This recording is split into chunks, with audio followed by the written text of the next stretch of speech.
Olá, caríssimo telespectador da Rede Século XXI, muito obrigado pela sua audiência. Aqui nos encontramos mais uma vez, é o nosso compromisso semanal para, à luz da Palavra de Deus, nos debruçarmos sobre essa riqueza que é o ensinamento de nosso Senhor Jesus Cristo, consignado nos seus evangelhos, na Santa Palavra de Deus escrita, confiada à Igreja Católica Apostólica Romana. Tenho certeza absoluta de que o argumento que vamos tratar agora é de fundamental relevância para a sua vida. Terminamos há poucos dias o Ano Santo da Misericórdia, ocasião em que a Igreja foi convidada a refletir, a pregar, a manifestar de tantas formas a misericórdia de Deus, que tem sempre desígnios de compaixão, de perdão a todos os pecadores. E penso que no pós-ano de misericórdia esse argumento vem bem a calhar. E o argumento é o seguinte: Deus, que é rico em misericórdia, como diz a carta de São Paulo aos Gálatas, capítulo 2, versículo 4, Deus sempre perdoa todos os pecados. Ou existe algum pecado que Deus jamais perdoará? Existiria algum pecado de uma particular gravidade que nem Deus perdoa? Essa é a questão. E a resposta é dada pelo próprio Jesus Cristo. Deus perdoa todos os pecados. Isso é seguro, é absoluto. Exceto um único pecado. E é desse pecado que nós vamos tratar agora. O tema que está aqui embaixo, o crédito passando aí fixo na tela do seu televisor, é exatamente este: o pecado que Deus jamais perdoará. E quem faz essa afirmação não é o bispo, não é o papa, não é nenhuma criatura, é o próprio Jesus Cristo. Mas, afinal de contas, que pecado é esse tão grave, tão gravissimamente grave que nem Deus perdoa? Diríamos, Deus não quer perdoar por pirraça, por vingança, porque se sente muito ofendido? Ou é por um outro motivo? Um único pecado. Então se trata realmente de algo de uma gravidade inominável. Sim, se trata de um pecado de uma gravidade inominável. A misericórdia de Deus é infinita. Não há limites para a misericórdia de Deus. Deus está sempre pronto a perdoar. Outra coisa é se o pecador verdadeiramente se arrependeu. Mas não vamos tratar disso hoje. Nós vamos tratar do único pecado que Deus não perdoa, nem nesta vida, nem na outra vida. Portanto, se trata de algo que torna Deus Todo-Poderoso impotente. Algumas vezes durante a vida pública de Jesus, os evangelhos dizem que Jesus não podia fazer ali milagre algum, porque Jesus se admirava da incredulidade deles.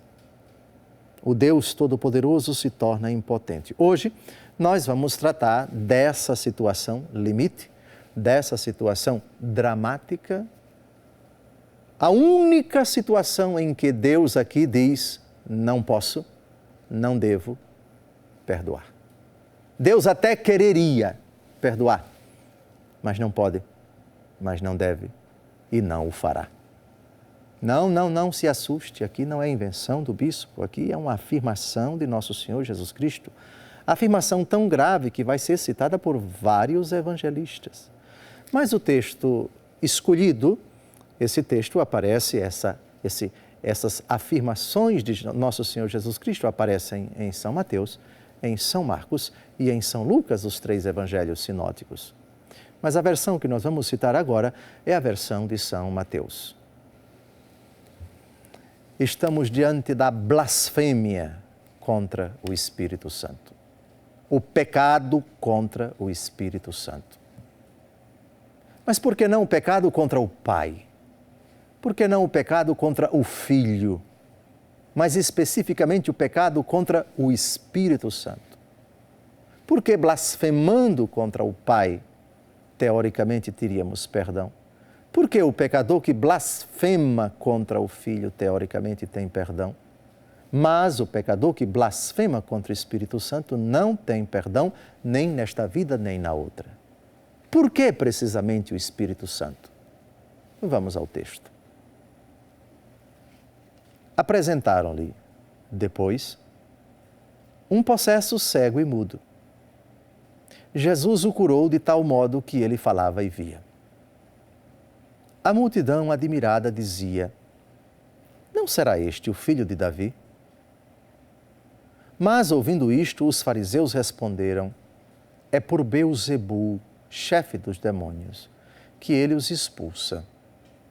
Jesus, porém, penetrando nos seus pensamentos, disse: todo reino dividido contra si mesmo será destruído.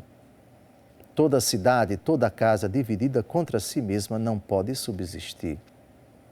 Se Satanás expele Satanás, está dividido contra si mesmo. Como, pois, subsistirá o seu reino? E se eu expulso os demônios por Beelzebu, por quem é que vossos filhos os expulsam? Por isso, eles mesmos serão vossos juízes. Mas, se é pelo Espírito de Deus que expulsa os demônios, então chegou para vós o reino de Deus. Como pode alguém penetrar na casa de um homem forte e roubar-lhe os bens, sem ter primeiro amarrado este homem forte? Só então pode roubar sua casa. Quem não está comigo está contra mim, e quem não ajunta comigo espalha. Por isso eu vos digo: todo pecado e toda blasfêmia serão perdoados aos homens, mas a blasfêmia contra o Espírito não lhes será perdoada. Todo o que tiver falado contra o Filho do Homem será perdoado. Se, porém, falar contra o Espírito Santo, não alcançará perdão nem neste século, nem no século vindouro. Aqui está o pecado, a blasfêmia contra o Espírito Santo. O contexto nos ajuda a entender por que a blasfêmia contra o Espírito não terá perdão nem nesta vida nem na outra. Jesus está expulsando um demônio, os seus opositores fazem a seguinte esdrúxula, estúpida e satânica interpretação: é por Beelzebu que ele está expulsando os demônios. Ou seja, Jesus está fazendo uma obra que é do diabo, segundo eles. Jesus contesta. Como é que o diabo pode expulsar o diabo? O seu reino ficaria dividido, não subsistiria.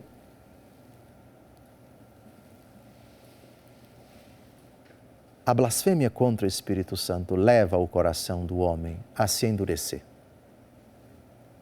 a ficar duro como uma pedra. E essa dureza leva a pessoa ao cúmulo de afirmar que aquilo que Deus faz é do diabo. Evidentemente que quem assim pensa chega ao cúmulo de afirmar que aquilo que o diabo faz é divino. Assim,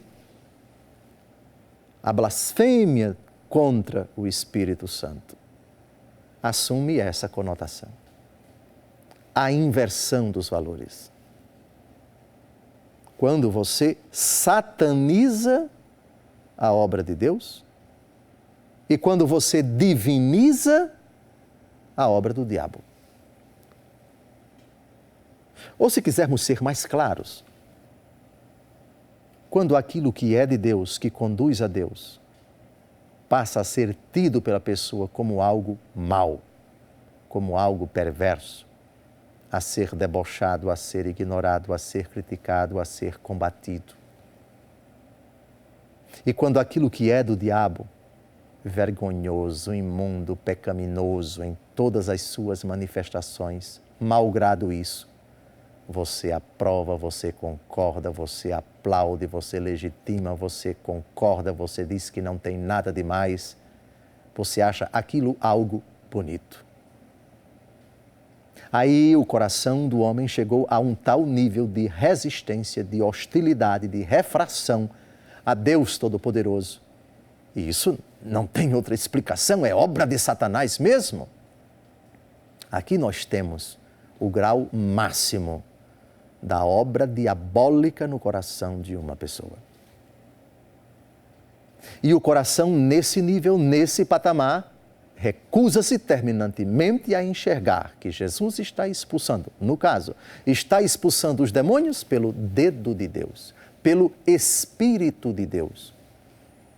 Ora, se Jesus está expulsando o demônio, só pode ser por obra do Espírito Santo. Quando você, ao invés, enxerga exatamente o oposto, não o Espírito de Deus, mas o diabo agindo ali.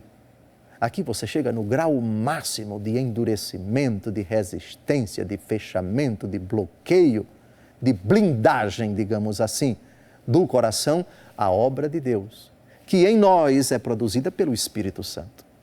Porque é o Espírito Santo de Deus quem produz em nós a obra da salvação, a obra da conversão, a obra da santificação. Se eu voluntariamente fecho o meu coração ao Espírito, a ponto de chegar nesse grau extremo de recusa, de repulsa, de rejeição, esse é o pecado contra o Espírito Santo. Essa é a blasfêmia contra o Espírito Santo. E por que não terá perdão nem nessa vida nem na outra? Por vingança de Deus? Não, por respeito de Deus à nossa decisão. Se é assim que você quer, se é isso que você deseja, se tal é a sua concepção, diz Deus, eu respeito. E Deus, que nunca nos obriga à conversão, nunca nos obriga a fazer o bem, nem nunca nos impede de fazer o mal, respeitará essa decisão. Que, se perdurar na hora da morte, continuará por toda a eternidade. Por isso, Jesus diz, não terá perdão, nem nessa vida, nem na outra. Mas retomaremos esse argumento no segundo bloco, com uma afirmação do Catecismo da Igreja Católica e com uma magistral interpretação de São João Paulo II a esse texto que nós acabamos de ouvir e a outros paralelos dos outros evangelhos sinóticos. Disso nós trataremos. Convido você a não desligar o televisor e a permanecer conosco. Depois de um breve intervalo, nós retomamos esse fascinante argumento: o pecado que Deus jamais perdoará. Já sabemos qual é: a blasfêmia contra o Espírito Santo. Até o próximo bloco.